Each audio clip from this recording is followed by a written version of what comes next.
नमस्कार, मी comrade PG Gawande. आपण पाहता न्यूज घरांशाही जिग्रा. 15 दिवस आमदाराच्या फाईली हलत नाही म्हणजे काय भ्रष्टाचाराला कुठेतरी आळा बसला पाहिजे की नाही. प्रत्येक कामामध्ये भ्रष्टाचार हे आपल्या दिग्रजचा धुरे. माझे कर्मवीर सुधाकररावजी धुरे माजी आमदार, त्यांचा पुतळा माहिती आहे आपल्याला. शहीद बिरसा मुंडाचा पुतळा माहिती आहे आपल्याला.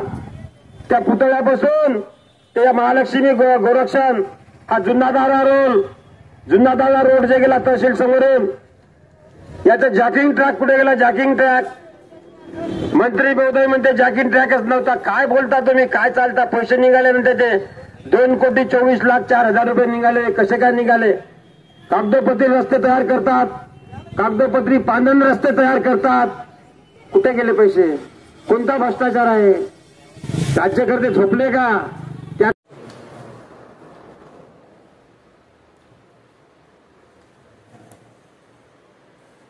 करण्यासाठी आपले प्रतिनिधी असतात आणि आपल्यापर्यंत त्यांनी यायला पाहिजे की तुमच्या अडचणी काय आहे.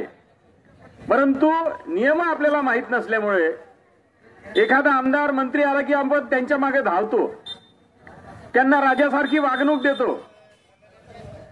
हे कुठपर्यंत चालणार आहेत? मित्र, घटनेनं आपल्यालाही काही अधिकार दिलेले आहेत. आपण या देशाचे नागरिक आहोत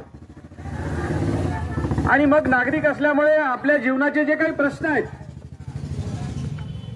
ज्या काही आपल्या गरजा आहेत, त्या शासनाने सोडवाव्या ही आपली अपेक्षा असते. आज आपल्या समोर कोणते प्रश्न आहेत? माझ्या समोर शेतकऱ्यांचे अनेक प्रश्न आहेत. मागे शासनानं 3 कानून आणले होते आणि त्या 3 कानूनच्या माध्यमातून शेतकऱ्यांची लूट व्हावी अशा प्रकारची योजना केंद्र सरकारने आणली होती. परंतु पंजाब आणि हरियाणाचे शेतकरी जागृत होते. त्यांनी फार मोठं वर्षभर आंदोलन केलं आणि हे काळे कानून जे शेतकऱ्यांचं शोषण करणारे होते ते कानून रद्द करण्यास भाग पाडलं. परंतु जरी त्यांनी रद्द केले असेल परंतु त्यांच्या मागची भूमिका अद्याप कायम आहे. शेतकऱ्यांची लूट अद्याप कायम आहे. म्हणजे शेतकऱ्यांचा मालाला भाव मिळाला नाही पाहिजे अशा प्रकारच्या योजना त्यांच्या आहेत. जे शेतकऱ्यांचा माल घेतात त्याच्यावर सरकारचं बंधन नाही.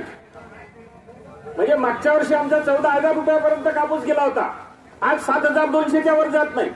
मागच्या वेळेस 8,000 पर्यंत सोयाबीन गेलं होतं, आज 4,500च्या वर जात नाही. हे कशाचं धोतक आहे? याचा अर्थ या सरकारचं नियंत्रण नाही व्यापारावर. जोपर्यंत हे नियंत्रण सरकारच्या हातात येत नाही तोपर्यंत आपलं असंच शोषण होत राहणार. आणि सरकारला हेच पाहिजे की जनतेचं जेवढं जास्तीत जास्त शोषण होईल अशा प्रकारच्या योजना आणायच्या आणि जनतेचं शोषण करायचं, त्यांना कंगाल करायचं. अशा प्रकारची शासनाची आजची भूमिका आहे. ही भूमिका बदलली पाहिजे. भारतीय कम्युनिस्ट पक्षामधून आमची भूमिका आहे की या देशामध्ये कामगारांची सत्ता आली पाहिजे, शोषितांची सत्ता आली पाहिजे. जेव्हा तुम्ही सत्तेवर जाल तेव्हा हे सगळं बंद होईल. तोपर्यंत कोणी जरी सत्तेवर आलं तरी हे सतत चालू राहणार हे आपल्याला दिसते. आज काय दिसतंय पहा. आता एक नवीन प्रश्न आहे. आपल्या घरी मीटर लागलेल्या लाईनचे आता स्मार्ट मीटर म्हणून आपल्या घरी येणार आहे. त्याची किंमत आहे 12,000 रुपये आणि त्याचा ठेका दिलेला आहे अदानीला. अदानीनं त्या मीटरचे 6,000 रुपये भरलेले आहेत आणि आपल्या घरी जेव्हा लावेल तेव्हा आपल्याला त्याचे 12,000 रुपये द्यावं लागेल. पण स्मार्ट मीटर काय प्रीपेड आहे. म्हणजे अगोदर तुम्ही त्याच्यात पैसे टाका, जसं मोबाईलमध्ये अगोदर पैसे टाकता आणि संपेपर्यंत बोलता येते, तसंच स्मार्ट मीटरमध्ये तुम्हाला पैसे टाकावे लागेल. जोपर्यंत तुमचे पैसे आहेत तोपर्यंत तुम्हाला चालेल. आता 12 वाजले आणि तुमचे पैसे संपले आणि लाईन गेली, काय कराल? पैसे भरायला तुम्हाला चान्स नाही. तुम्हाला तसं हे नाही, लाख कोटी लोकांची एका दिवशी लाईन जाते. म्हणजे बिहार, उत्तर प्रदेश, राजस्थान